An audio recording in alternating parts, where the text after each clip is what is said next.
teaching while she's doing it. So, pretty cool stuff. Before I actually even start this one, I pointed out some things on Canvas to you guys, but I want to point them out again now that I'm recording. So, as I said, the practice quizzes, and thank you, Naomi, for pointing out that it was not letting you do it multiple times. So I might need to check for my other class, the settings. You might need to check your settings too, Andrew, because probably the file I sent you didn't have it set right. So this is practice, but there's going to be a real quiz down here. And in fact, let me go ahead and put it there. But I'll check the settings later. Right, so this is a real 10-point quiz, and I'm actually probably going to set the due date before the test so that you guys do it. And of course, you know, you're going to have your notes in front of you, but try to take it as if it's a real quiz, right? And then check your notes before you submit it. Right away when you submit it, it's not going to tell you your answers, right? I'm going to open up the answers like a day after it's due, or I mean right after it's due. I can't calculate right now when I'm going to do that, so I'll tell you later. But it'll be visible, right? It'll have a due date, and then after the due date. So if you do it before the due date, you won't see the answers until after the due date. Does that make sense to you guys? Okay, trying to make sense this morning. All right, so that, of course, and that's there to help you with the test. So in addition to helping you with the test is this file, staining ID. So this is the actual answers, though, that we're going to go over together. So simple stains versus negative stains. Oops, I clicked too many times. So what charge do our cells have, or bacterial cells have? Positive or negative?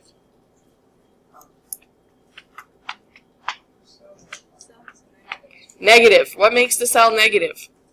The DNA and the phospholipids in the membrane. Those are highly negatively charged molecules. So cells are negatively charged. In the above picture here, a basic stain was used. So you'll notice that the cells are stained, right? So some basic dyes that we use are crystal violet, methylene blue, and safranin. That's just a list of few. What charge do basic dyes have? Positive. Right. Which I started to, and then I got distracted. I have your guys' quizzes to give back to you. You want me to give you guys back your quizzes? Because a lot of these are in your quizzes too. Yeah. Okay, I'll pause. Okay, so basic dyes have a positive charge, right? In solution, they're going to actually give up their electrons, and therefore they're going to become positively charged. Okay? Because of that, the background, the cells are stained instead of the background. So the cells, we've already said, have what charge? Negative. Negative, the cells, right? The dye is positive. So why is it that the cell gets stained? Opposites attract, right? Those opposite charges are attracted to each other. So can you guys name some acidic dyes we've used? Congo red. What's the one that makes it kind of grayish? Nigrosine. Another one is eosin, which we don't use in this lab, but was mentioned in your homework, right? What charge do these dyes have? These guys are negatively charged. So now we get a colorization to the background instead of the cell. Why? Yeah, like charges repel each other. Still with me? All right. Do you need to know all this stuff for the exam? Oh, absolutely. Was some of this stuff on the quiz that I just handed back to you? Oh, yeah. Okay, so gram stain. You start with a heat-fixed emulsion, which you're going to make one again today, right? You're going to put water on a slide because I'm going to give you a solid culture. right? So you need some water to be able to spread the bacteria out. So you'll have your water dropper. You put a drop of water. You'll add your bacteria. You'll spread it out. You'll air dry it, and then you will heat fix it. Why are we heat fixing it? So we don't wash them off, because heating causes them to do what to the slide? Stick, adhere, attach. Proteins get sticky when you heat them. Right? So we want them to stick to the slide, because what are we going to do after each application of dye? Rinse with water. If we didn't heat fix them, you have a chance of washing cells off. And we don't want that, because we want to be able to see them under the microscope. So we do it for 1 minute, because that's a sufficient amount of time, too. What happens if you don't stain them long enough? Yeah. 30 seconds can be sufficient. A minute is easier to keep track of, right? Remember I told you guys before, whenever in doubt with staining, 1 minute. So, yeah, different protocols will call for different amounts of time, maybe even a little bit less, and it'll still be sufficient. But it's easier just to do one.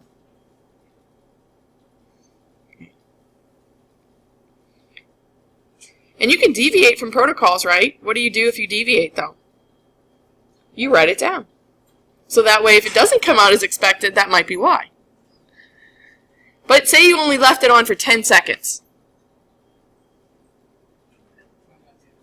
You probably won't be able to see those cells, right? The whole point of staining is to be able to visualize the cells. So for the gram stain, what's the first dye we use in the gram stain procedure? We use crystal violet. It's going to make everything purple. We're going to rinse with distilled water, and then we're going to cover it with what? Iodine. What happens here? Yeah, actually it'll be kind of blackish, and that's mostly because iodine will react with starch, remember, and turn it black as well. But what does the iodine also react with? The crystal violet. Remember, it binds with the crystal violet and creates that much larger molecule. So then we rinse with water, and then we're going to decolorize drop-wise, right? Remember, over our paper towel so we can actually see what we're doing, until the color just goes from dark purple to light purple. What do we use for decolorization in the gram stain? We use an alcohol. Which alcohol? Ethanol. And actually 95% ethanol. So yesterday I smelled like an alky because I refilled the bottles and spilt it all over me.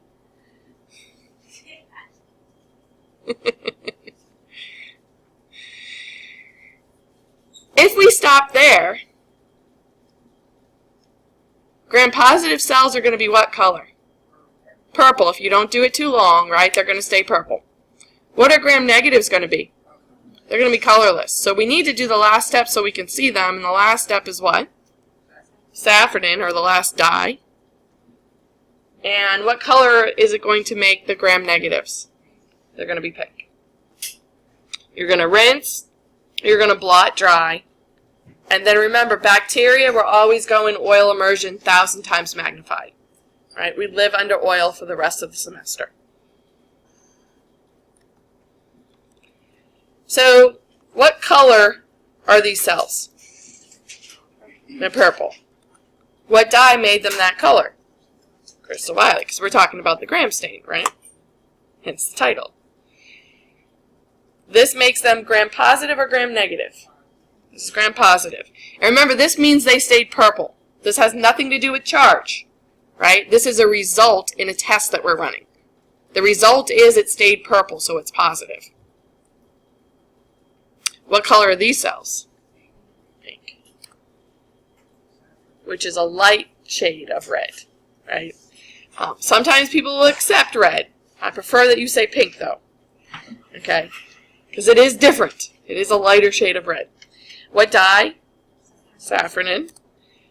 Their result, therefore, is gram-negative, right? Because they did not stay purple. What shape are these cells? The individual cell. Kind of hard to see, but they're cocci, right? Because we know only cocci can form tetrads, where you have that group of 4. What shape are these? Yeah, these are cocci too.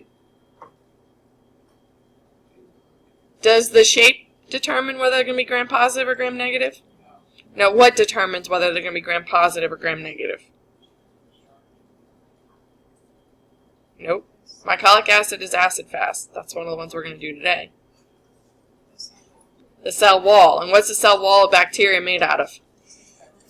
Peptidoglycan. Do you have to spell that for the test?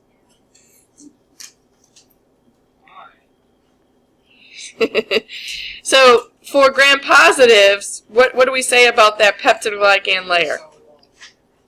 No, the peptidoglycan layer. What do we say about it?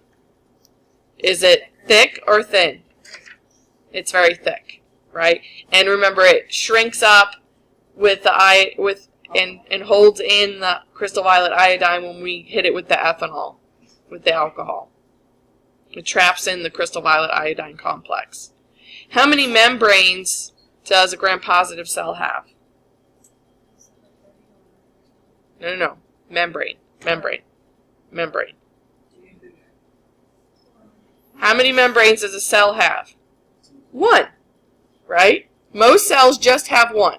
And those sometimes have multiple names, right? It could be called the cytoplasma membrane, or the cytoplasmic membrane, or the cell membrane. I prefer cell membrane. It makes sense, right? But you do have to recognize that people call it slightly different names all the time. They're all talking about the same thing. It defines the cell. Where is the cell wall, though, in relationship to that membrane? It's outside, right? It's outside. And this helps keep cells from bursting, the cell wall. So as we said, it has a very thick layer. In contrast, though, most gram-negative bacteria are going to have how many membranes? 2. They have the normal cell membrane, and what is this membrane called? Well, where is it located? It's the outer membrane, right? It's the outermost covering, and in between that layer is where they'll have the peptidoglycan, and in relationship to gram-positives, it's much thick or thin? It's thinner. It can't trap in the crystal violet iodine complex, right? And also, what happens typically to the outer membrane when we hit it with ethanol? Yeah, it gets very damaged, right? It can be deteriorated extensively, can even be removed. So the crystal violet iodine slips back out, right? And these guys become decolorized by that step. What shrinks? The peptidoglycan would shrink, but there's not enough there to trap it in.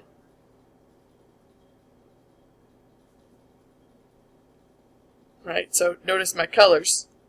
Purple and pink.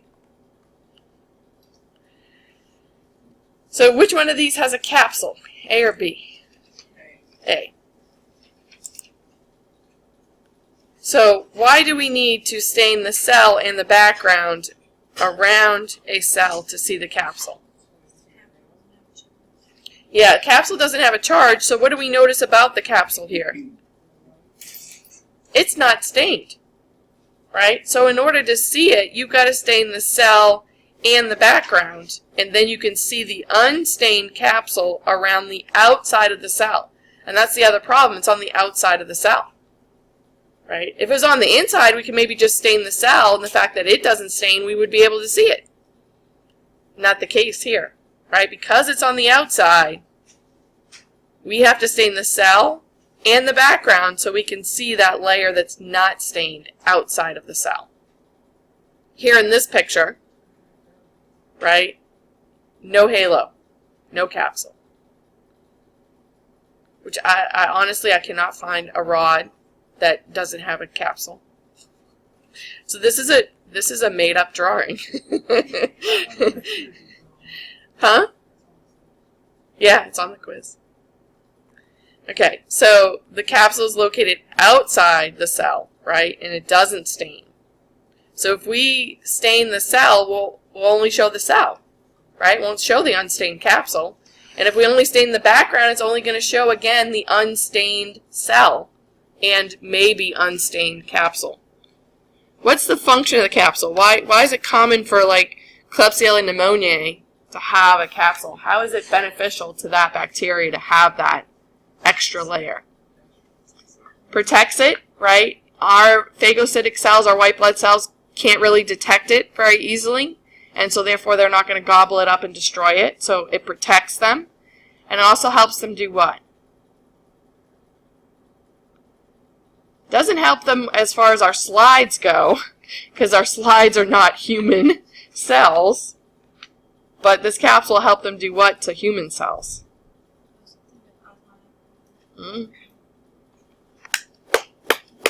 Attach. Right? It'll help them attach and adhere. Yeah, right? This is why, you know, with plaque and that, you got to scrub. You can't just rinse your mouth, right? These bacteria are stuck, right? Their capsule helps them stick, but the ones that make up plaque are actually a biofilm. They've actually produced extra sugars to create a matrix to really stick. So yeah, you got to floss, you got to scrub. It's the only way you're going to get that stuff off your teeth. So the problem with these guys, though, as far as glass goes, they don't stick very well, right? Which is why the protocol in our book called for serum, right? And that's because it has a lot of protein in it, which helps stick. But we don't do that step. But that's also why we've also changed the protocol to we don't rinse anymore either, right? Because if you rinse, then you're going to rinse a lot off your slide. So today we're going to do acid-fast staining. So this is another differential stain, just like gram stain. 2 different colors, decolorization step. You're going to end up with acid-fast positive or acid-fast negative. But in science, we don't actually say for this particular test positive or negative. We say acid-fast, which means positive. Or we say non-acid-fast, which means it came out negative. So what color do you think these cells are? They're kind of pinkish, right? Or sometimes referred to as a pinkish purple, or what's referred to as fuchsia, or a reddish purple. What dye are we going to use today that's going to make them this color? It's in your protocol for today, I hope.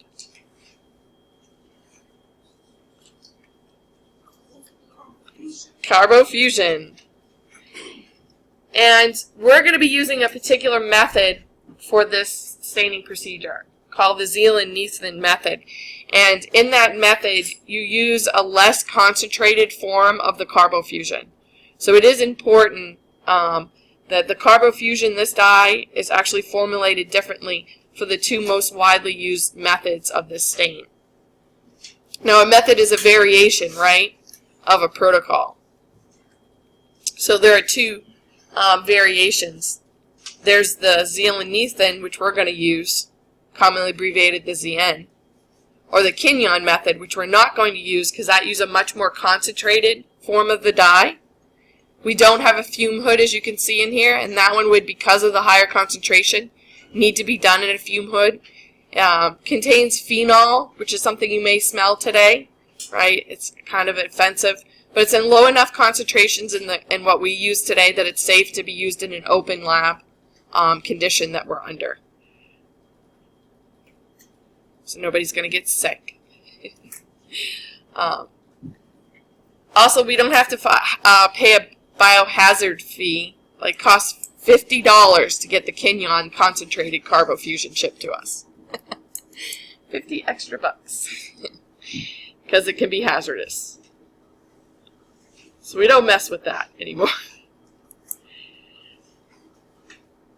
So if they stay this carbofusion color, this fuchsia, reddish purple color, they're said to be what? Acid-fast. What color are these cells? The next picture. Blue, right? Kind of greenish sometimes, blue, right? And kind of an aqua color, aquamarine. The important thing is they are not the color of carbofusion, right? They are not that pinkish purple fuchsia color. What dye made them this color? Well, it depends on which method you're using and what variation of that method. So we're going to use methylene blue today, but in the past, we've used things like brilliant green, and guess what? It wasn't all that brilliant. So we find that the methylene blue gives us the best color. So it's going to be a bluish color, right? A light blue color. Sometimes it'll be a pretty dark blue. Just depends. And so if they're not the carbofusion color, then they're said to be non-acid fast. And again, you're going to know what color to expect depending on what dye you're using. So again, for endospore staining, which we're going to do today, there are different methods out there. And we used to do both, and I have to say I like this one a whole lot better than the other one. The other one, you actually put the dye and the cells in a test tube and boiled that, and then put that on a slide. It was crazy messy. Although this way doesn't seem any less messy. So the method we're using is the Schaefer-Fulton method. And in that method, what color are endospores going to be stained? Right, see the endospore right there? Right, so the dye we use is supposed to be green. The dye is called malachite green. I found lately it looks more of a blue than a green. So again, kind of an aqua green color. Aquamarine. A greenish blue, a bluish green. So from your homework, right, too, and you can kind of see the endospore within the cell right here. What location would that be? This would be subterminal, right? Terminal would be if the spore was right at the end. Central would be if the spore was right smack in the middle, right? This one's in between those two locations, so it's subterminal. The good news is I will not ask you this under the microscope because the cultures we're using today, we're definitely going to see endospores. We may get lucky, but I seriously doubt it. These cultures are too old for you to actually see the spore still inside the cell. A lot of our cultures, the cells have deteriorated and the spores are all by themselves. So you'll maybe see cells and you'll see the spore all by itself. I have another picture later that'll show you that. So you got to time it just right. You got to make a good slide and you got to find them. So as you can imagine, setting that up and arranging that for the test is really not possible. That, and as you guys already know, bacteria are teeny tiny under the microscope. Can you imagine trying to see something inside of the bacteria under the microscope? It's like the impossible mission. We're not going to play that game. And again, the color is kind of off here. But do you see any spores? No. There's nothing inside the cell. There's nothing outside the cells that's green or bluish, right? So no spores. No green structures, so no spores. The cells themselves should stain red, right? In the procedure that we're using today, they should stain red. And I know the color is kind of more orange here. What type of conditions encourage formation of spores?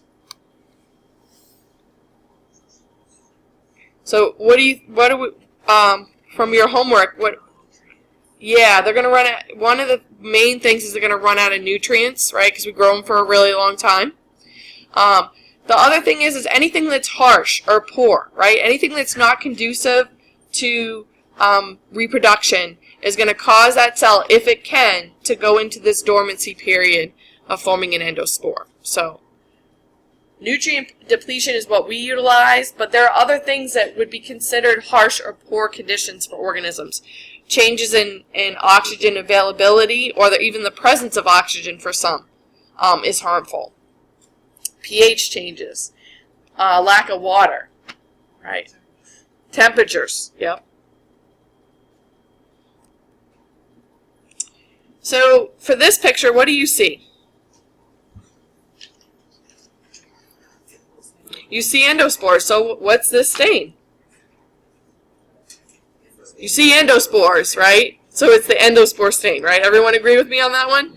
And again, we can tell by the colors, almost like Christmas colors, right? The green and the red, or the greenish and the red. Okay, now the next picture, what do you see? Yeah, what's stained in this picture? The background and the cell. So when do we do both of that? Capsule, but does this one have a capsule? No. Right, so no capsule here, but this is a capsule stain because the cell and the background are stained. You only do that for a capsule stain. The next one, what colors do you see?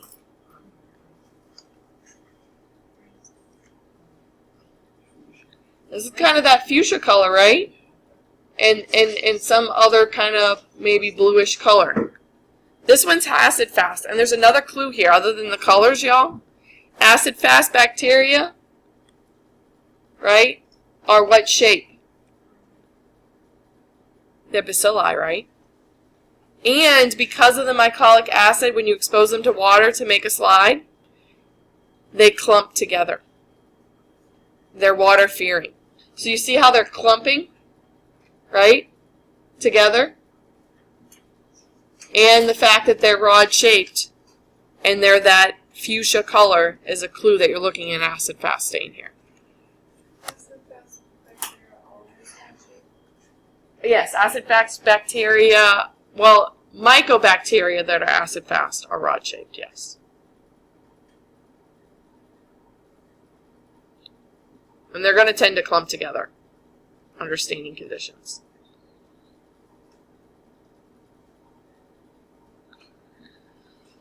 The next one, you're definitely seeing what two colors? Pink and purple, right? Purple, pink. So this is what? This is gram stain.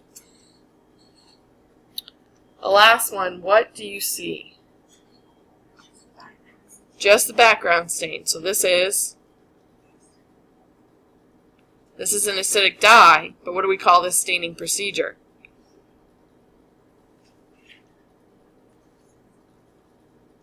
What charge does an acidic dye have? Negative. Negative staining.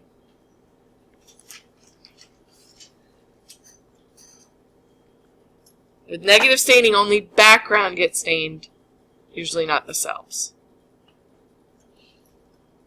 The problem with this is, right, sometimes the other crud on the cell on this slide also doesn't get stained, right? So you have to really look for what you know as bacterial shapes, like the rods that you see here. Okay, so shape and arrangement. What's A? Cocci. Right, cocci is plural.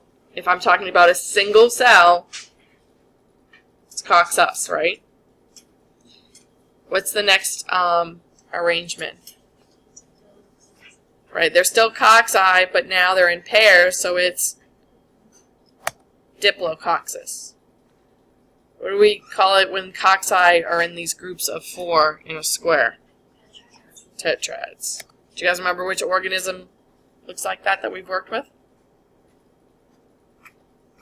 Micrococcus luteus. Cocci in chains.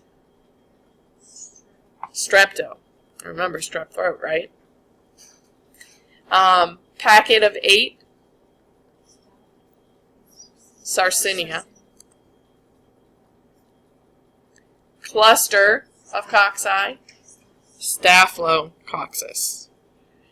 And then rod-shaped bacteria, the proper term would actually be bacillus, right? But we tend just to say rod, right? Because bacillus is also a genus name. You sometimes get confused. And then rods in pairs, diplobacillus. Rods in chains, streptobacillus. A rod that has a little curve to it, Vibrio. And in this picture, it's actually showing a flagella as well. A rod with multiple curves. Which one? Which S? Spirillum. And then if they can't hold a characteristic shape, they're said to be pleomorphic, right? Multiple shapes. Pleo meaning many, morphic shape. So this is the other S. What are these guys? If you were to see them in three-dimensional space, they would be helical. And so they look like tight, ziggy lines under the microscope. Spirochetes or spirochete.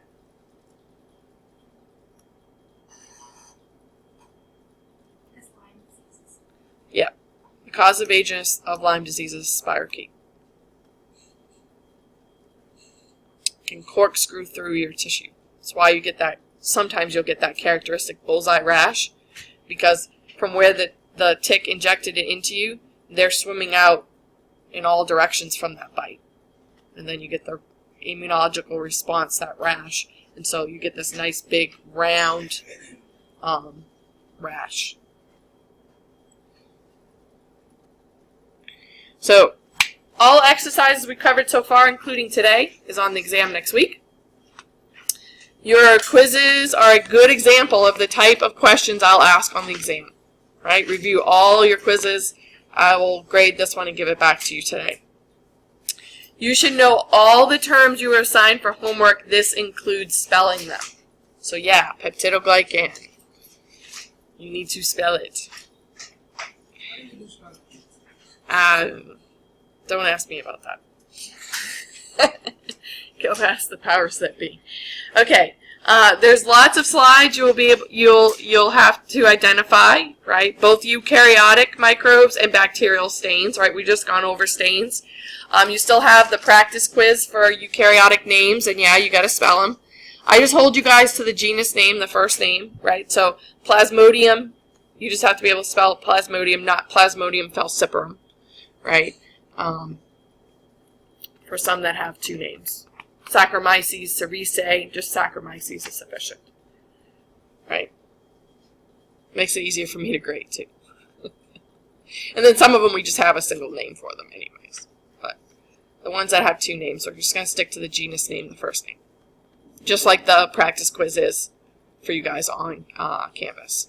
And then of course, any of the questions related to them and any of the identifications, right? So you need to be able to identify a nucleus and spell the word nucleus, right? You need to identify chloroplasts, and I can't think of anything else off the top of my head. Hyphae, spores for mold, right? Budding cells, right? All those identifications. And yeah, it's single line, so you got to be able to spell them. And any of the questions, like which mold do you find on your bread? Which one of the molds? So we have penicillin, aspergillus, and rhizopus. Rhizopus.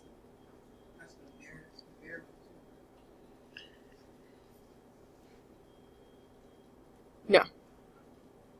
Saccharomyces is a yeast that's used to make bread and beer. So we like that one. Andrew, did you stay for that whole talk? Yeah. I wished I could. It was good.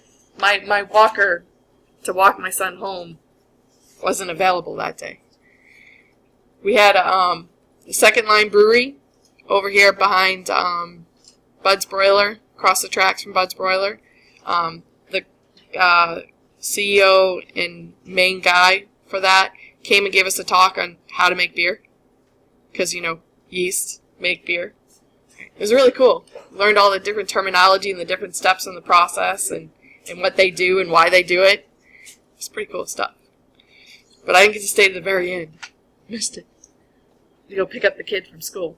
So, you know, this is kind of like, and remember before we had that, you know, where I had all of the possibilities out that one day. So here's one of the examples of one of them where I could have under the microscope aspergillus. You got to tell me it's aspergillus, right? I'll have the pointer on maybe the asexual spores. You need to tell me that those little spores are asexual spores. And then I could ask you a question like what commercial product is produced by this organism, you need to be able to tell me one of these three: citric acid or soy paste or soy sauce, right? For penicillin, penicillium, excuse me, we know makes penicillin, but what else do we learn about it, though? Where do you find it as far as food goes? In your cheese, your blue vein cheeses, right? So make sure you review all that stuff and know it. You need to know all the steps to all the staining procedures and why you see what you do, right? So as we were, going through and identifying those, and you guys have more practice with a practice quiz and a real quiz as far as staining identification and determining results, right? So that's the other thing, is if I tell you it's a gram stain and I have the pointer on a cell, you have to tell me, is it gram positive or gram negative, right? Or if I have a gram stain there with gram positive and gram negative, you see pink and purple, you should know that's a gram stain, right? You should be able to identify that it's a capsule stain, and if it has a capsule. If it's an endospore stain, are you seeing endospores, right? You need to be able to differentiate all of that stuff. And then, of course, remember, and I'll point it out again in the lecture for today, is that for these two stains that we're doing today, there are a bunch of different methods out there. We're using two very specific methods. For our Acidfast, we're using the Zeolenethan method, the ZN method. And then for the Endospore, we're doing the Schaefer-Fulton method. And that's important, right? That you know what method you're using, because that's also going to determine what color your results are going to be. Especially with the Endospore staining. Other methods use different colors for the cells and the endospores. So you also need to know some characteristics about the organisms themselves. So this is a new one that we're using today. It's Mycobacterium smegmatis. And so, as I said, the mycobacteria, their shape is bacillus, and they're going to tend to clump together. They are our acid-fast organism. That's why we're utilizing it, this organism. This is the only one that we have in lab that will stain acid-fast. That's why we have it. So you can stain it and see an acid-fast positive organism. So by default, you'll notice that I put acid-fast reaction for every single one of these organisms, or groups of organisms. But what's always going to be the answer for them? Are they going to be acid-fast?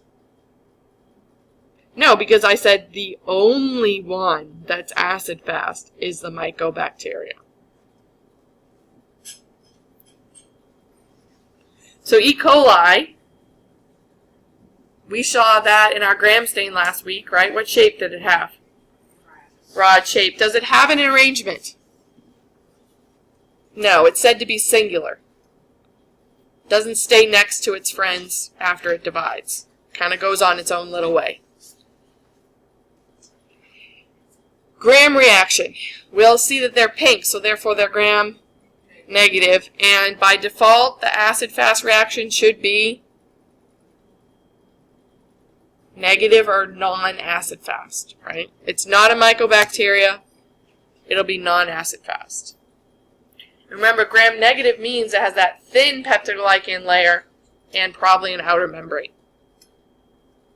Micrococcus luteus, what shape? Tells you in its name. Cocci. And that one has the cool arrangement of what? Groups of 4 in a square? Tetrads. Its gram reaction would be purple, so it's gram positive. What does that tell us about its peptidoglycan layer? It's thick, right? And if we were to do an acid fast, it would come out non-acid fast. Staphylococcus epididymis. Shape of the individual cell.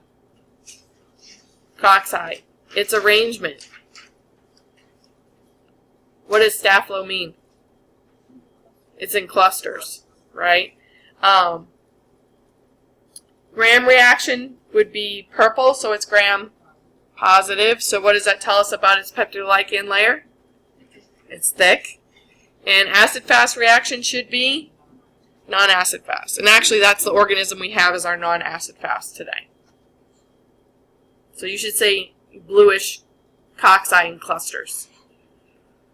Klebsiella pneumoniae. Anybody remember why we chose this organism to do a particular stain? It has a special structure. It has the capsule, right? It has the capsule. So what shape was it? Anyone remember? It was a rod shaped. It did have an arrangement? No. If we were to gram stain it, it would come out pink. So it is gram negative. And what does that tell us about its peptidoglycan layer? It's thin. What else does it maybe have? Outer membrane.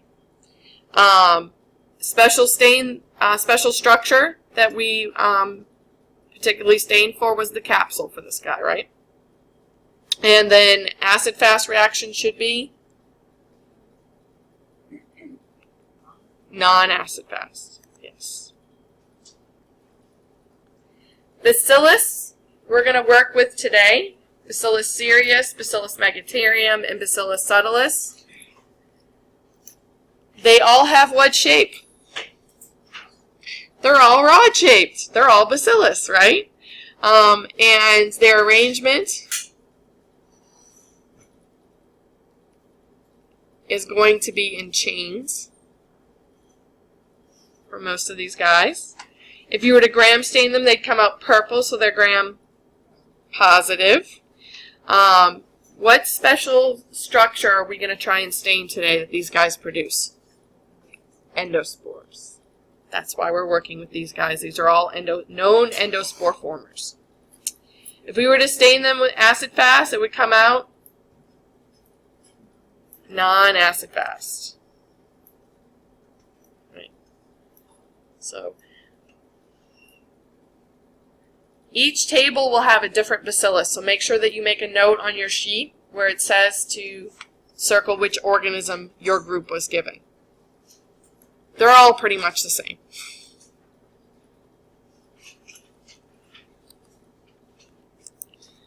Alright, so I'm going to